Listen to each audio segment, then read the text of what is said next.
Wow, guys, it's all over. Pam Bondi is coming for Judge Boasberg. You guys got to check this video out. Shannon, the appeals court just will not lift the order that barred the Trump administration from deportations under the wartime law. How does this play out? Because it is certainly hindering the president's agenda. So, Ashley, this is actually breaking news. As David was speaking, we actually got the formal filing at the Supreme Court from the Trump administration. So they're going beyond that appellate court that ruled against them, upholding Judge Boasberg's ban on them deporting people under the Uh, Alien Enemies Act. uh, So it's now officially sitting at the court.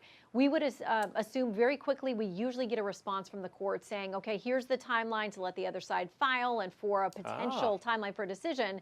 So now that it officially sits at the Supreme Court, as David noted, there were three already. This makes four. This administration keeping the justices very busy. I'm not gonna lie to you guys, man. I don't think he should be on that case for one reason only: conflict of interest. He's trying to halt Trump's agenda. He's trying to make sure Trump can't proceed and go forward. I've been saying this the longest amount of time. It's I started. I want to say a little bit before Gavin Newsom. The fires happened. And now when Trump gets in office, he has to worry about the fires. Now Trump's trying to deport these illegals. Now he has to worry about the judge saying, bring these flights back. Dude, these are criminals. And it's obvious that Trump's not wrong because they just found an MS-13 gang leader, on U.S. soil. Imagine how much fentanyl was coming in through just that one guy. There's a lot of bad apples that we got to get rid of. And I think Judge Boasberg, he's one of those guys. Let's keep going, guys. On their toes, for sure. Shannon, I want you to listen to what Attorney General Pam Bondi had to say about Judge Boasberg getting the signal text case. Listen. He has multiple cases. I guess it's a wild coincidence against Donald Trump and our administration. And now he has the signal case. He shouldn't be on any of these cases. He cannot be objective. He's made that crystal clear. These judges are taking personal attacks, too, at many of the cabinet secretaries and these judges across the country. And again, they think they have authority, but it's going to be short-lived because these cases are going to get to the Supreme Court very fast. We're doing everything we can. Another thing here, anybody that's protecting a criminal must be a criminal themselves. Aiding and abetting, I'm pretty sure that's what that's called. He shouldn't be on any of these cases, just like Pam Bondi said. This is what happens when judges have something to obviously hide. This is exactly what happens. It's just like the Doge. It's just like Doge investigating where all this money is going.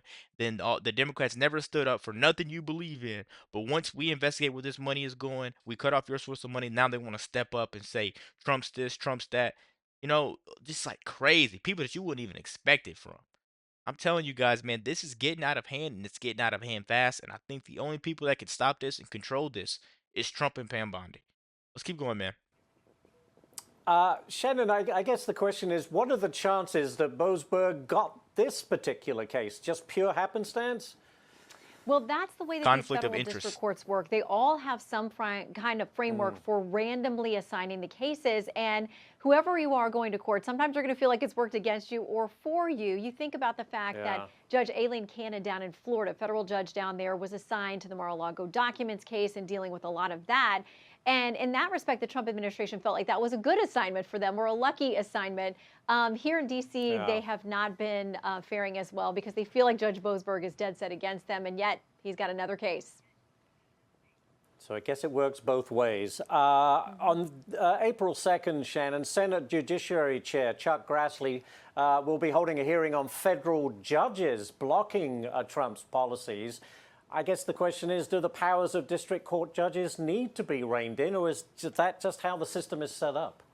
Yeah, for now it is. But this rise of these nationwide injunctions, where one of hundreds of federal judges across the country can, within his district, shut down a program nationwide, the rise in the use of those has really escalated. So you've heard a number of Supreme Court justices say that they think we need to examine this question. You've heard it from Justices Thomas and Gorsuch, but also Justice Kagan saying, it encourages forum shopping and people go around and find the best district and then shut something down for the entire country. So you've got that. The Supreme Court may be ready to get to that question. They certainly have it served up to them in a number of these cases. But as you reference, it may wind up that Capitol Hill does something. This this judge, is showing exactly what lawfare looks like. The Democratic lawfare, he's exposing it. You know, he keeps trying to go after Trump. He keeps trying to go after Trump. It's obvious that somebody's backing him. Somebody is paying him. Who is it? Let me know who you guys think it is in the comments. Be sure to like, comment, subscribe if you're new. And as always, let me know what you react to. We're out.